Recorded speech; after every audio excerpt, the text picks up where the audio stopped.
કે જે સહાય આપવાની વાત છે, માનનીય કે કૃષિ મંત્રી ફલાણા એનો આભાર માનું.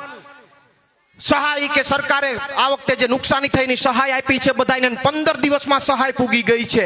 એ ઉર્જા મંત્રીને કહેવા માંગુ છું કે હમણાં જસદણમાં એક કાકા બારી પાસે આવ્યા હતા, કરશનભાઈ એનું નામ છે, 3.5 મહિના થયા હજી સહાય નથી આવી. હાલો આપણે બે એના ઘેર જઈએ, હાલો જઈએ ત્યાં, હજી સહાય નથી આવી.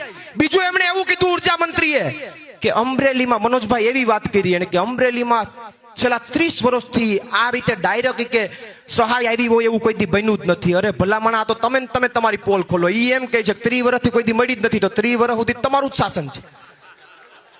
એનો મતલબ ઈ છે કે તમે આપ્યું જ નથી. તમે ખોલો છો તમારી પોલ.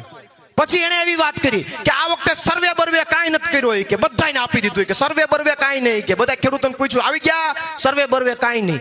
એટલે ભલામણા, વગર સર્વે કોઈ દી ગુજરાતમાં કાંઈ નથી મળ્યું. જેના સર્વે થઈ ગયા એને કોઈ દી કાંઈ નથી મળ્યું, તો સર્વે વગરની વાત ક્યાં કરો. અને સર્વે વિના મળ્યું હોય છે તો કદાચ તમારા ભાજપના મળતિયાઓને મળ્યું હશે, એ 100%ની વાત છે. કારણ કે આ તો સર્વેના મોટલા ભરાઈને ઓફિસમાં મુકાઈ જાય, કોઈ દી કંઈ આવતું જ નથી, સર્વે જ થાય છે. અને ઈ એમ કે માની લઈ આલો કે સર્વે વગર મારા ગુજરાતના બધા ખેડૂતોને કે સહાય આપી દીધી.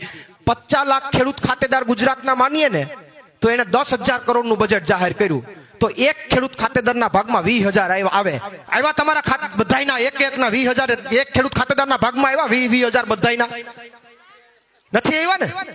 તો ગયા ક્યાં? જેને નો આવ્યા હોય હિસાબ માંડજો. ખાઈ ગયું ડોહું, કોક ખાઈ ગયું, ખાઈ ગયા. પાછા એમ કરે, એમ કહે છે કે ખેડૂત માટે અમુક લેભાગુ તત્વો નીકળ્યા છે. અરે લેભાગુ તત્વો નહીં, ખેડૂત માટે અવાજ ઉઠાવવા નીકળ્યા છે સાહેબ.